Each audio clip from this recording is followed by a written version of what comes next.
Hi மக்களே, மேக சந்தேசம் serial நேற்று எபிசோடு பார்க்கலாம். பூமி சாரதாவை அங்கிருந்து கூட்டிக்கிட்டு ஓடி வந்துட்டு இருக்கும்போது ஆப்போசிட்ல ககன் கார்ல வந்து இறங்குறாரு. என்ன ஆச்சுன்னு கேட்க எல்லா விஷயத்தையும் சொல்றாங்க. இந்த சாரதா எதுக்காக அந்த வீட்டுக்கு போனேன், நீயா எதுக்கு போனேன் அப்படின்னு கேட்க, பூரிக்காக தான்டா. பூரி இந்த மாதிரி கோயிலில் அவங்க மேலே இந்த மாதிரி விபூதியை தூத்திட்டா, அதுக்கு அவங்க பனிஷ்மெண்ட் கொடுத்தாங்கடா. பூரியை ஏதாவது பண்ணிடுவேன்னு சொன்னாங்கடா, அதுக்கு பயந்துக்கிட்டு தான் இந்த பனிஷ்மெண்ட்டுக்கு நான் ஒத்துக்கிட்டேன். அது மட்டும் இல்லை, பிந்து என்னோட பொண்ணு தானடா, அவளை ஆசீர்வாதம் பண்ணலாம் தான் நான் போனேன்டா. இப்போ மட்டும் பூமி நான் வரலனா நான் உயிரோட வந்திருக்க மாட்டேன்டா அப்படின்னு சொல்ல, உனக்கு இன்னுமே புரியலையாமா?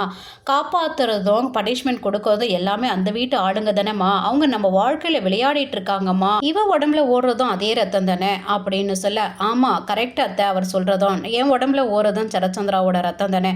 ஆனால் ஒன்று மாமா, என்னைக்கு இருந்தாலும் நான் நல்லவ, நான் எந்த தப்பும் பண்ணலைன்னு உன் வாயாலே நான் சொல்ல வைக்கிறேன்னு சொல்கிறா. சாரதாவை மட்டும் இழுத்துக்கிட்டு போறாரு. பூமி அங்கேயே அம்போன்னு விட்டுட்டு போயிடுறாங்க. இங்க வீட்டுல ரொம்ப டென்ஷனோட இந்த அபூர்வா கத்திட்டு இருக்காங்க. வேணும்னே யாரோ ஸ்ட்ரீட் லைட் ஆஃப் பண்ணி அவளை அங்கிருந்து கூட்டிட்டு போயிருக்காங்க. இன்னொரு சான்ஸ் கிடைக்கும் போது அவளை நான் சும்மா விட மாட்டேன்னு பேசிட்டு இருக்கும் போதே கதவு தட்டுற சவுண்டு கேட்குது. உள்ள கேபியை பூட்டி வச்சிருக்காங்க இல்லையா, கேபி தட்டுற சவுண்டு கேட்குது. உடனே மீரா போய் திறக்கிறாங்க. கேபி உடனே போகும்போது எங்கெங்க போறீங்க அப்படின்னு கேட்க, எங்க போவாரு, அந்த காதல் ஒய்ஃபை கொஞ்சம் போறாரு போல இருக்கு அப்படின்னு அபூர்வா சொல்ல, மரியாதையை பேச கத்துக்கோ அப்படின்னு கேபி சொல்லிட்டு திரும்ப மூவ் ஆகும்போது இது மேலிருந்து பார்த்துட்டு இருந்தா சரச்சந்தர், நில்லு, எங்கே போகிற அப்படின்னு கேட்குறாரு. எங்கே போகிறேன்னா உங்களை எல்லாம் மன்னிச்சிருன்னு அவள் காலில் போய் விழ போகிறேன் அப்படின்றாரு. நீ அங்கே போகிற மாதிரி இருந்தால் திரும்பி வரும்போது என் தங்கச்சி உயிரோடு இருக்க மாட்டா, ஓகேவா அப்படின்றாரு. கேபி வேறு வழி இல்லாமல் அப்படியே ரூமுக்குள்ளே போகிறாரு. அதுக்கப்புறம் பூமியை போய் பார்க்குறாரு. ரொம்ப தேங்க்ஸ்மா, எப்படியாவது நீ காப்பாற்றுவேன்னு எனக்கு தெரிஞ்சுதான் நான் ஃபோன் பண்ணேன், நல்ல வேலை காப்பாற்றிட்டேம்மான்னு சொல்கிறாரு. அதுக்கப்புறம் நான் இப்போவே வந்து சாரதாவை பார்க்கணும் அப்படின்னு சொல்ல, இந்த ராத்திரியில் எப்படி மாமா போகிறது, நாளைக்கு போகலாம் அப்படின்னு அவ சொல்ல, இல்லைம்மா நான் போய் பார்க்கணும், எனக்கு அப்போ தான் நிம்மதியாக இருக்கும் அப்படின்னு சொல்ல, சரி மாமா போகலாம் வாங்க, உங்களுக்கு அதுதான் நிம்மதி தரும்னா போகலாம் வாங்க, ஆனால் எப்படியாவது நம்ம ககன் மாமா நம்மளை பார்த்துட்டாங்கன்னா 4 வார்த்தை திட்டுவார், வாங்கிக்கலாம், நம்மளுக்கு என்ன அவமானப்படுறது புதுசான்னு சொல்லிட்டு 2 பேருமே போகிறாங்க. ககனுக்கு நைட் டைமில் தாரா ஃபோன் பண்ணி பேசுகிறா. வளவளன்னு பேசிக்கிட்டே இருக்கா. இவர் வந்து தூக்கம் வர மாதிரி ஆக்ட் பண்ணுறாரு. நாளைக்கு எனக்கு ஒரு மீட்டிங் இருக்குது, நான் தூங்கணும் அப்படின்னு சொல்ல, ஓகே ஒன்றும் பிரச்சனை இல்லை, ஒரு லாஸ்ட்டாக ஒரே ஒரு கொஷின் கேட்குறேன், உண்மையிலே உங்களுக்கு என்ன பிடிச்சிருக்கா அப்படின்னு கேட்குறா. இவர் வேறு வழி இல்லாமல் ஆமாம் பிடிச்சிருக்கு அப்படின்னு சொன்ன உடனே சந்தோஷத்தில் ஓகே தேங்க்யூ அப்படின்னு ஃபோனை வச்சுட்டு அவள் பாட்டு துள்ளி குதிச்சிட்ருக்கா. பூமியும் கேபியும் வந்து பார்க்குறாங்க. லாக் ஆகிருக்கு. சரிம்மா திரும்பி போயிடலாமா அப்படின்னு கேட்க, வந்த வேலை முடிக்காமல் எப்படி மாமா போகிறது, இப்போ நான் என் ஆளை பார்க்கணும் இல்லை அப்படின்னு பூமி சொல்ல, ஓ நான் கூப்பிட்டேன்னே நீ ஓடி வந்ததுக்கு காரணம் ஓ ஆளா அப்படின்னு கேட்க, ஆமாம் மாமான்னு சொல்லிட்டு அங்கேருந்து ஒரு ஏணி எடுத்துகிட்டு வந்து போடுறா. இதை பார்த்து சிரிக்கிறாரு கேபி. ஏன் மாமா சிரிக்கிறீங்க அப்படின்னு கேட்க, இல்லை அவன் காதலுக்காக நீ இப்படியெல்லாம் பண்ணுறதை பார்த்தா எனக்கு சிரிப்பாக இருக்குது அப்படின்னு அவர் சொல்ல, பசங்க தான் பொண்ணுங்களுக்காக எப்போவுமே குதிக்கணுமா மாமா, பொண்ணுங்களும் பசங்களுக்காக குதிப்போன்னு நான் ப்ரூவ் பண்ணி காட்டுறேன்னு காட்டுறா. சாரதா படுத்துட்டு இருக்காங்க. கேபி அந்த ரூமுக்கு போய் சாரதாவோட கையெல்லாம் பார்க்குறாரு.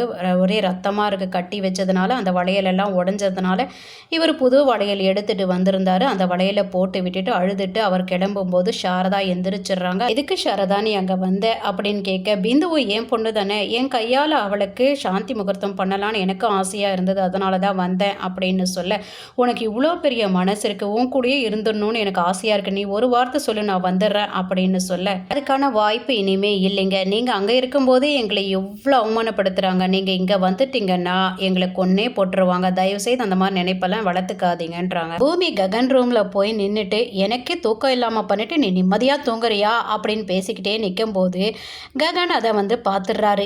உனக்கு எத்தனை முறை சொல்கிறது என்னை டிஸ்டர்ப் பண்ண வேணான்னு அப்படின்னு சொல்ல, நான் டிஸ்டர்ப் பண்ணனா அப்படின்னு இவ கேட்க, ஆமாம் எத்தனை முறை நீ என் கனவுல வந்து என்னை தொந்தரவுப்படுத்தினாலும் நான் உன்னை ஏற்றுக்கவே மாட்டேன் அப்படின்னு அவர் சொல்ல, ஓ கனவுல வந்தனா, அப்போ நான் நிஜமாவே வந்தாலும் இவருக்கு கனவு மாதிரி தான் இனிமேல் தெரியும், இவ்வளோ பெரிய அற்புதமான சான்ஸ் கொடுத்த கடவுளையே உனக்கு நன்றின்றா. ககனோட நெத்தில இவ கிஸ் பண்ண உடனே ககன் பார்த்துட்டு அதிர்ச்சியில் எந்திரிச்சு உட்காரார். எதுக்கு வந்த அப்படின்னு கேட்க, உன்னை பார்க்கணும் போல இருந்தது மாமா, அதான் வந்தேன் அப்படின்னு அவ சொல்ல, எனக்கு உன்னை பார்க்க பிடிக்கல, நீ கிளம்புன்றார். ஆமாம் உன் கனவுல மட்டும் நான் வரேன், என் கனவுல நீ வரவே மாட்டேங்கிறியே அப்படின்னு பூமி பூமி கேட்க, உன் கனவுல நான் வரவே மாட்டேன், அதுதான் எனக்கு பிடிச்சிருக்கு, என் கனவுல கூட நீ இனிமேல் வராத அப்படின்றாரு.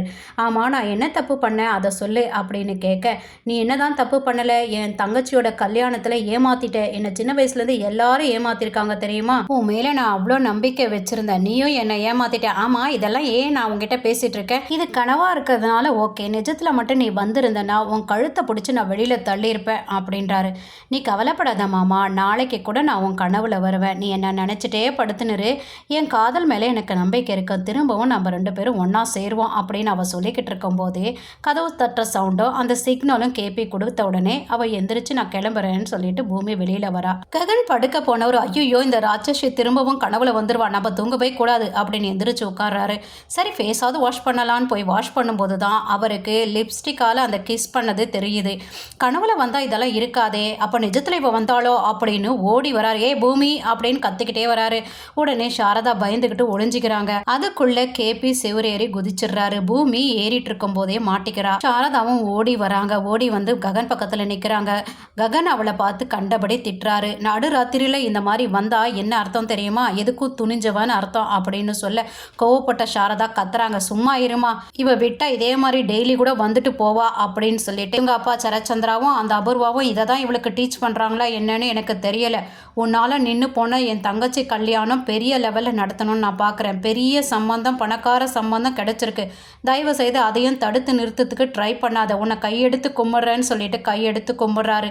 அதுக்கப்புறம் சொல்கிறாரு, என் தங்கச்சியோட கல்யாணம் நிம்மதியாக சந்தோஷமாக நடக்கணும்னா எனக்கு உங்ககிட்ட இருந்து டைவர்ஸ் வேணும்னு கேட்குறாரு. இதோட இந்த எபிசோடு முடிச்சிருக்காங்க. 2 நாள் எபிசோடும் நம்ம பார்த்துருக்கோம். இன்னைக்கு எபிசோடை நான் நாளைக்கு போடுறேன். எந்த டைம் உங்களுக்கு எல்லோரும் கன்வீனியண்ட்டாக இருக்குமோ அதை எனக்கு கமெண்ட் பாக்ஸில் தெரிவிங்க. நான் அந்த டைமுக்கே நான் போடுறேன். தேங்க்யூ ஸோ மச் ஃபார் வாட்சிங்.